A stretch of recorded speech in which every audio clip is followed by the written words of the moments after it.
지난 수요일 날 보았던 말씀 19절 20절 말씀 다시 한번 우리 읽겠습니다. 19절 20절 다시 한번 읽겠습니다.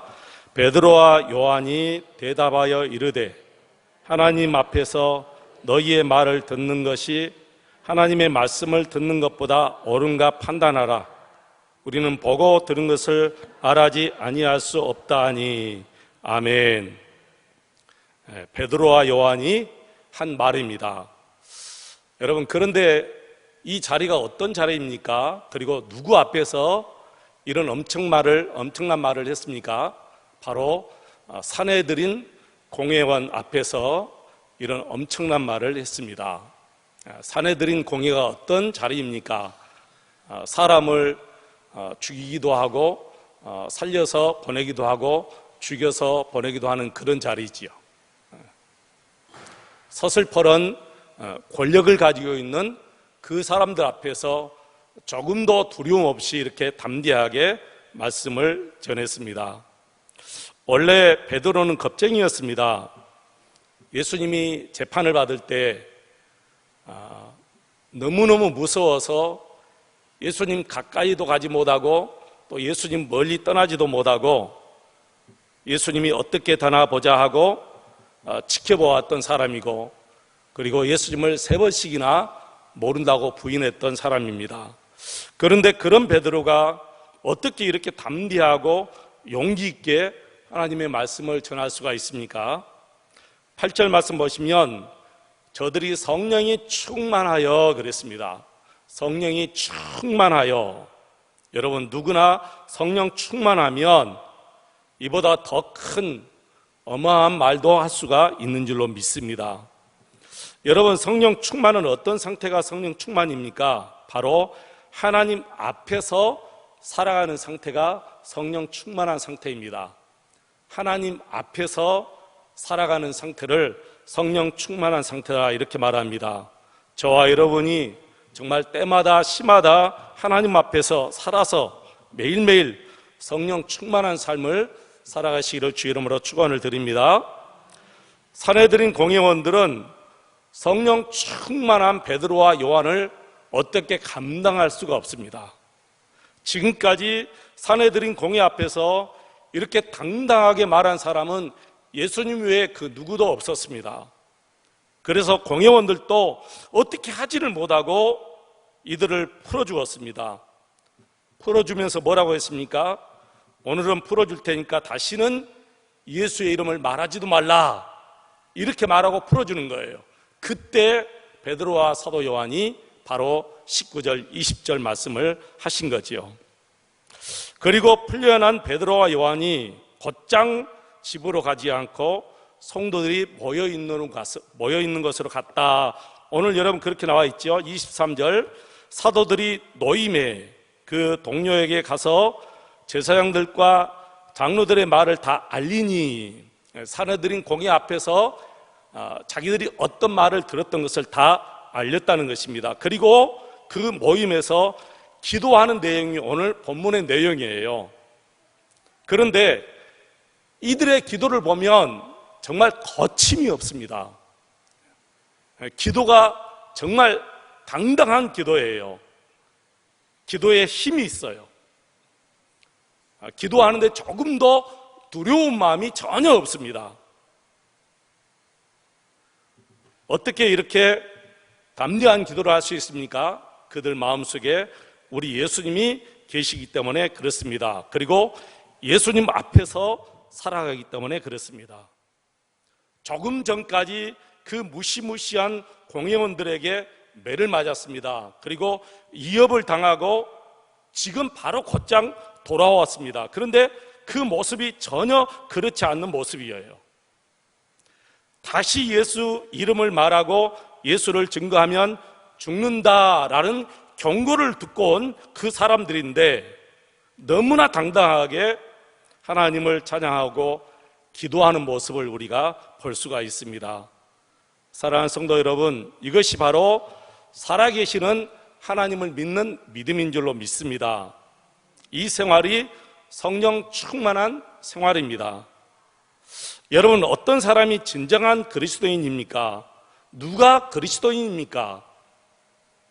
우리는 대부분 성도, 크리스찬 하면 어떤 틀 속에서 가장 좁게 이렇게 말합니다. 주일 성수를 잘하는 사람, 헌금 생활을 잘하는 사람, 기도 생활을 잘하는 사람, 봉사 생활을 잘하는 사람, 그리고 술, 담배를 하지 않는 사람, 이렇게 성도, 크리스찬을 정의합니다. 틀린 말은 아니지요. 이 정도면 정말 훌륭한 크리스찬 아닙니까? 근데 여러분, 진짜 그리스도인지 아닌지를 알려면 힘들고 어려운 일이 생겼을 때 그가 어떻게 반응하느냐에 따라서 진짜인지 가짜인지 알 수 있다는 거예요. 여러분, 그렇습니다. 정말 죽을 수도 있을 것 같은 두려운 일을 겪어보아야 비로소 진짜 믿음인지 가짜 믿음인지 알 수가 있다는 것이지요. 하나님을 정말 잘 믿는다는 것은 어떤 일 앞에서도 담대하는 것입니다. 더 이상 두려움이 없는 상태를 하나님 정말 잘 믿는다라고 얘기합니다. 나름대로 신앙생활을 잘해왔다고 자부하던 많은 그리스도인들이 인생의 이기 앞에서 속절없이 무너지는 것을 우리가 많이 봅니다. 살다가 조금만 어려움이 오면 지금 현재 우리 상태에서 우리 환경이 조금만 바뀌어져도 마음의 평안은 정말 있었던지 완전히 다 사라져버려요. 너무 두려워서 어떻게 해야 할지 갈피를 잡지 못합니다. 여러분, 이 모습이 정말 믿음의 사람의 모습입니까? 과연 이 모습이 정말 하나님을 믿는 믿음입니까? 여러분, 오늘 말씀을 통해서 우리는 우리 자신이 정말 믿음을 가지고 있는 성도인지 한번 돌아보아야 될 줄로 믿습니다. 어려울 때 친구가 진짜 친구다, 그런 말이 있죠, 여러분. 어려울 때 친구가 진짜 친구다. 맞습니다. 믿음도 그렇습니다. 어려울 때 믿음이 진짜 믿음이다라는 것입니다. 사방팔방 다 막혀서 숨도 제대로 쉴 수 없을 정도로 힘들고 어려울 때, 바로 그때 정말 예수님 때문에 마음이 평안이 오느냐 하는 것입니다. 사도들과 거기에 모인 모든 성도들은 그렇게 무서운 위협 앞에서도 전혀 죽음을 두려워하지 않고 함께 또 기도하는 모습을 우리가 오늘 본문에서 보지요. 그때 하늘의 권능이 임했습니다. 기도하던 것이 진동했다고 했습니다. 31절에 뭐라 했습니까? 빌기를 다함에 모인 것이 진동하더니 무리가 다 성령에 충만하여 담대히 하나님의 말씀을 전하니라. 우리가 예수를 믿으면 이렇게 믿어야 하는 것이구나, 이것이 진짜 믿음이구나 라는 말씀을 우리가 오늘 본문에서 알 수가 있어요. 사도들은 더욱 성령이 충만해졌습니다. 핍박을 받으면 받을수록 성령이 더 충만해서 더 강력하게 기도합니다. 거침없이 기도합니다. 무서움 없이 기도합니다. 오순절 성령 강림 역사 같은 그 역사가 또다시 임했습니다. 그래서 이 사건을, 오늘 본문의 사건을 제2의 성령 강림 사건이다, 그렇게 말합니다. 우리는 오늘 사도들의 이 기도 속에서 세 가지를 발견합니다. 첫째, 24절에 나옵니다. 하나님이 누구냐 하는 거예요. 하나님이 누구냐? 내가 믿는 하나님이 누구냐? 당신이 믿는 하나님이 누구냐? 우리가 믿는 하나님이 도대체 누구냐 하는 것이지요. 여러분이 믿는 하나님은 도대체 어떤 하나님이십니까? 여러분이 마음속에 모시고 함께 교제를 누리고 살아가는 그 하나님은 도대체 누구십니까? 어디에서나 담대하게 그 하나님을 이렇게 말할 수 있습니까?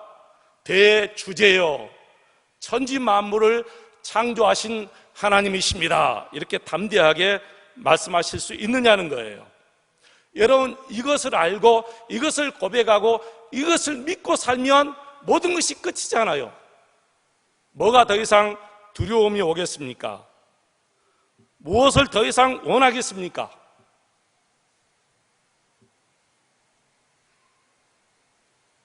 내가 믿는 하나님이 천지 만물을 창조하신 하나님, 대주인이신 하나님, 우주 만물의 주인이신 하나님이다. 이 하나님이 나와 함께 하신다. 이 하나님이 나를 사랑하신다. 이 하나님이 끝까지 나를 주장하신다.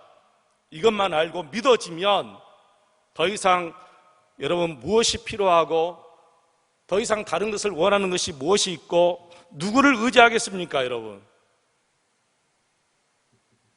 여러분이 믿는 하나님은 어떤 하나님이십니까? 여러분이 마음속에 매일매일 모시고 살아가는 그 하나님은 도대체 어떤 하나님이십니까? 이 시간 그 하나님을 고백하시기를 바랍니다. 그런 하나님을 모르고 살기 때문에 30년, 20년, 심지어는 50년 동안 신앙생활을 해도 여전히 죽음 앞에서 두려움이 오고 어려움 앞에서 턱없이 그냥 무너지는 우리의 믿음을 볼 수가 있습니다. 아직도 내가 믿는 하나님이 누구인지 모르기 때문에, 아직도 내가 믿는 그 하나님을 내가 체험하지 못하기 때문에 우리가 속절없이 어려움이 오면 다 무너져요. 힘 한 번 쓰지 못하고 모든 유혹 앞에서 무너집니다. 여러분, 길을 가도 아는 길을 내가 가는 것과 모르고 내비를 보고 가는 것하고는 천지 차이예요. 내가 아는 길을 걸어갈 때는, 내가 아는 길을 내가 차를 몰고 갈 때는 마음이 든든합니다. 길을 잃어버려도 상관없어요. 잘못 들어도 상관없어요. 내가 아는 길을 가기 때문에 그래요. 그러나 내가 가는 길을 알지 못하고 가는 길은, 내비를 보고 가는 길은 늘 불안합니다. 가면서도 불안해요. 내비를 보고 가면서도 정말 내가 원하는 것에 도착할 수 있을까라는 불안이 나는 마음이 있어요. 그런데 이상하게 내가 아는 길을 가면 가다가도 실패해도 두려움이 없는 거예요. 하나님을 믿는 것이 꼭 그와 같습니다. 내 마음에 계시는 하나님을 내가 알고 믿는 것하고 모르고 믿는 것은 엄청난 차이가 있는 거예요. 정말 여러분이 믿는 하나님 다 알고 믿으십니까? 알고 기도하십니까? 알고 그 하나님을 원하시고 그 하나님을 의지하십니까? 그렇다면 실패해도 두려움이 없어요. 내게 어려움이 와도 두려움이 없어요. 내가 아는 그 하나님께서 끝까지 나를 책임져 주시기 때문에, 그 하나님께서 나를 선하게 인도하여 주시기 때문에 마음에 든든한 마음이 생깁니다. 확신이 생깁니다. 이런 하나님을 믿고 사니까 기도가 힘이 있지요. 찬송에 힘이 있지요. 사도들은 지금도 살아계셔서 모든 것을 다 역사하시고 천지 만물을 주관하시는 그 하나님이 내 인생의 주인이시다, 이것을 믿기 때문에 지금 조금 전까지도 그 무서운 위협 앞에서 그 매를 맞고 돌아와서도 담대하게 이렇게 기도할 수가 있었던 거예요. 그 무엇도 두려움이 없는 것입니다. 이런 확신을 가지고 살기 때문에 주여 이제도 그들의 위협함을 굽어보시옵고 또 종들로 하여금 담대히 하나님의 말씀을 전하게 하여 주시오며 손을 내밀어 병을 낫게 하시옵고 표적과 기사가 거룩한 종 예수의 이름으로 이루어지게 하옵소서 하더라. 한마디로 말씀드리면 감옥에 들어가도 좋고 매를 맞아도 좋고 죽임을 당해도 좋으니 오직 담대하게 하나님의 말씀만 전하게 해달라는 거예요. 여러분은 이런 기도해 보신 적이 있습니까? 정말 어려움이 닥칠 때, 환난이 다가올 때 이런 기도를 드려보신 적이 있으십니까? 하나님, 내가 어려움을 당해도 좋습니다. 하나님, 내가 감옥에 들어가도 좋고 내가 매를 맞아도 좋습니다. 내가 환난이 와도 좋습니다. 내가 죽는 일이 있다 할지라도 오직 이런 일을 통해서 하나님의 말씀이 더 증거되고 나를 통해서 예수의 이름으로 표적과 기사가 더 나타나기를 원합니다. 이런 기도를 드려보신 적이 있느냐가 말이에요. 아무나 이런 기도를 드릴 수가 없지요. 누가 이런 기도를 드릴 수 있습니까? 내가 믿는 하나님이 어떤 하나님인가, 그 하나님을 직접 내가 만나고 체험하는 성도들만이 이런 기도를 드릴 수가 있다는 거예요. 여러분이 믿는 하나님은 어떤 분이십니까? 아직도 모르고 교회를 다니십니까, 여러분? 두 번째, 핍박받는 것이 하나님의 뜻이라는 것을 알았어요. 그러니 두려움이 없지요. 어떤 핍박이 여러분 무섭겠습니까? 25절부터 28절 말씀까지 한번 보겠습니다. 제가 읽으면서 설명해 드릴게요.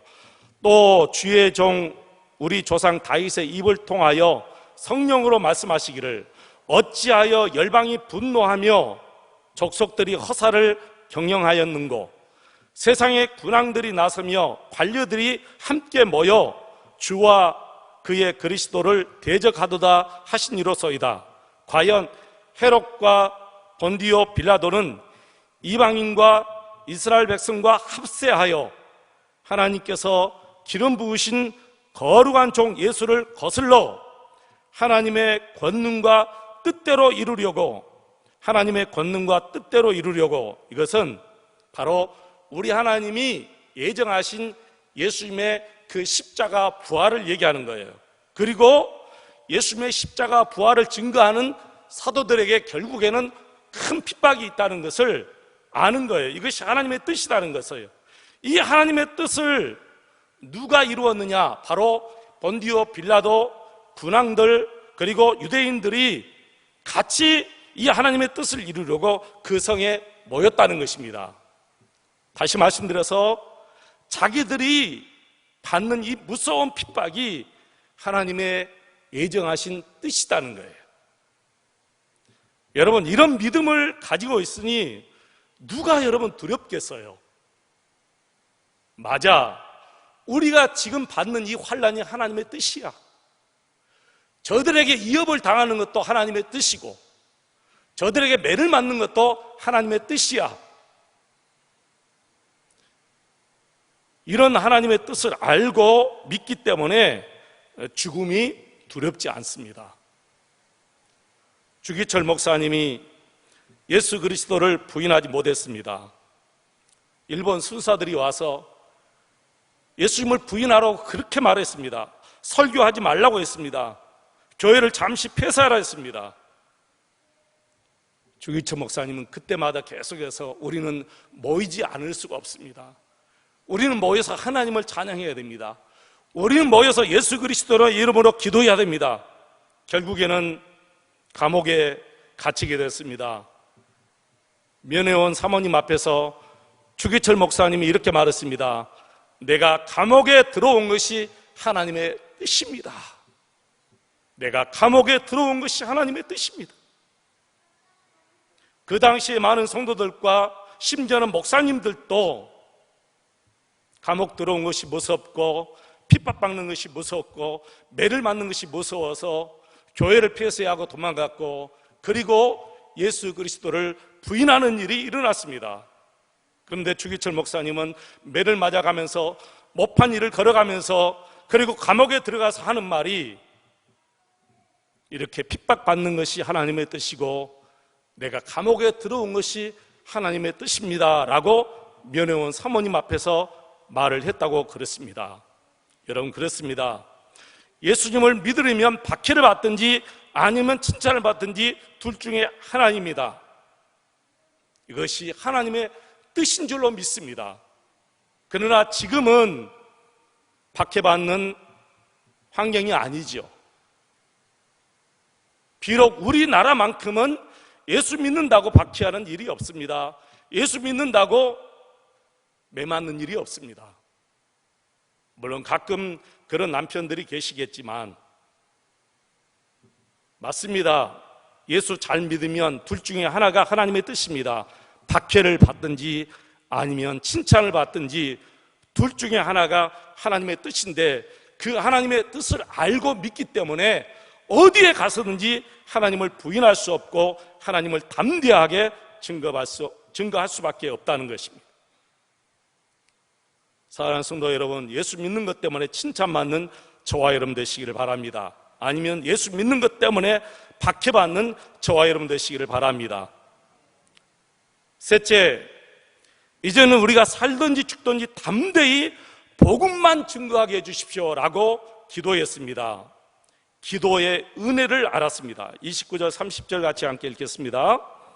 주여, 이제도 그들의 위협함을 굽어오시옵고 또 종들로 하여금 담대히 하나님의 말씀을 전하게 하여 주시오며 손을 내밀어 병을 낫게 하시옵고 표적과 기사가 거룩한 종 예수의 이름으로 이루어지게 하옵소서 하더라. 아멘. 여러분, 기도는 내 소원을 하나님 앞에 이루려고 하는 통로가 기도가 아니에요. 우리는 대부분 내 소원을 이루기 위해서 하나님 이렇게 해주십시오, 하나님 이렇게 해주십시오, 나에게 환난이 없도록 해주십시오, 나에게 이런 핍박이 없도록 해주십시오, 나에게 이런 어려움이 없도록 해주십시오, 이렇게 우리가 기도합니다. 사실 이것은 기도가 아니지요. 기도는 이 모든 상황 속에서 어떻게 하면 하나님의 이름을 높이고 하나님의 뜻대로 내가 살 수 있습니까? 하나님의 이름을 높이고 하나님의 뜻대로 살 수 있는 길이 환난이라면 그 길을 가겠습니다. 핍박이라면 그 길을 가겠습니다.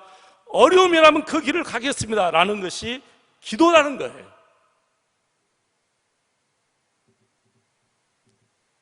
사도들에게 잘못하면 정말 또다시 이런 위협함이 올 수가 있습니다. 분명히 그랬죠. 주여, 이제도 그들의 위협함을 굽어보시옵고 계속해서 그들 앞에 죽음의 위기가 올 것입니다. 핍박이 올 것입니다. 그런데 그런 핍박을 없이 해주십시오, 그런 환난이 없이 해주십시오 이렇게 기도하는 것이 아니고, 그런 핍박과 환난이 있다 할지라도 그건 무서워하지 않고 오히려 더 담대하게 하나님의 말씀만 증거하시도록 해달라는 거예요. 여러분, 이것이 바른 기도인 줄로 믿습니다.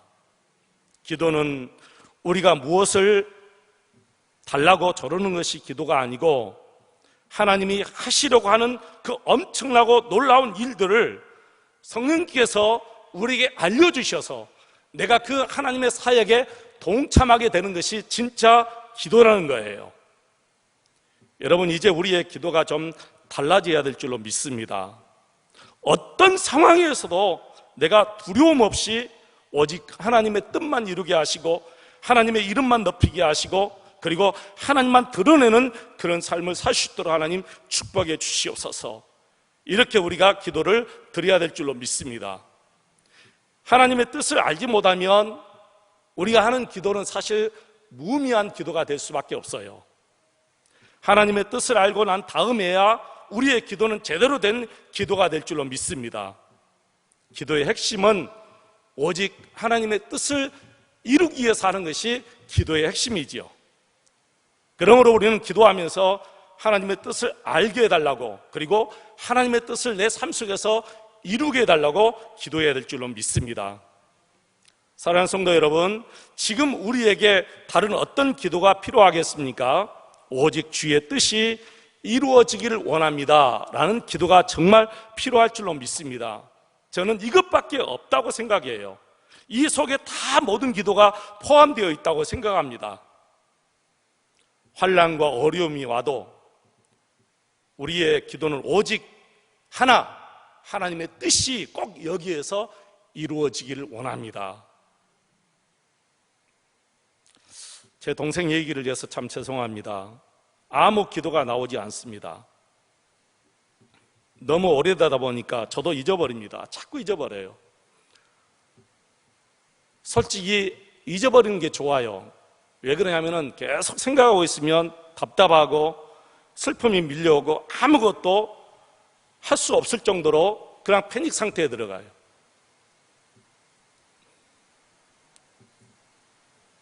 지금도 여전히 아무것도 모르는 상태에서 그냥 그러고 있어요. 모든 의료기기를 통해서 밥도 먹고 모든 거 다 그렇게 하고 있어요. 기도가 딱 하나밖에 없어요. 하나님, 이렇게 계속 있어야 되겠습니까? 도대체 하나님의 뜻이 무엇입니까? 아직도 우리가 하나님의 뜻을 발견하지 못하는 것이 있습니까? 그렇다면 그 하나님의 뜻을 발견할 수 있도록 해주십시오. 살려주시려면 온전하게 살려주시고, 그렇지 않으면 하나님께서 이 영혼을 불러주십시오. 언제까지 이렇게 있어야 되겠습니까? 도대체 하나님의 뜻이 무엇입니까? 이 기도 외에는 어떤 기도도 할 수가 없는 거예요.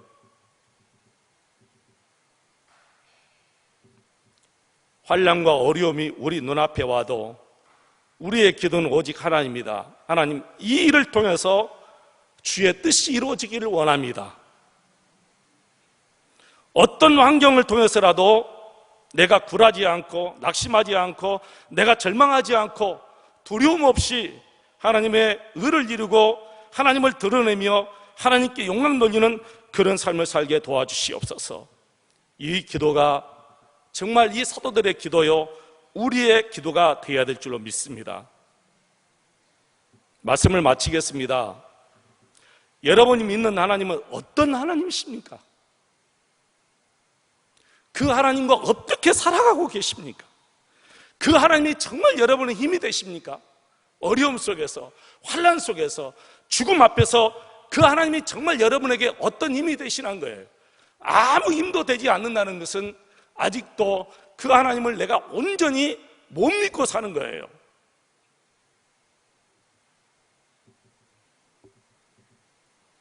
하나님을 제대로 믿으면 핍박이 오든지 칭찬이 오든지 둘 중에 하나입니다. 반드시 여러분과 저의 삶 속에서 내일 또 모레 우리 살아가는 생활 속에서 예수 잘 믿는 것 때문에 핍박받든지 아니면 칭찬받든지 둘 중에 반드시 하나는 있어야 될 줄로 믿습니다. 이제는 우리가 살아도 죽어도 오직 담대하게 하나님의 말씀만 증거하는 저와 여러분 되시기를 축원합니다. 오직 하나님의 뜻을 이루는 기도를 할 수 있게 되기를 바랍니다.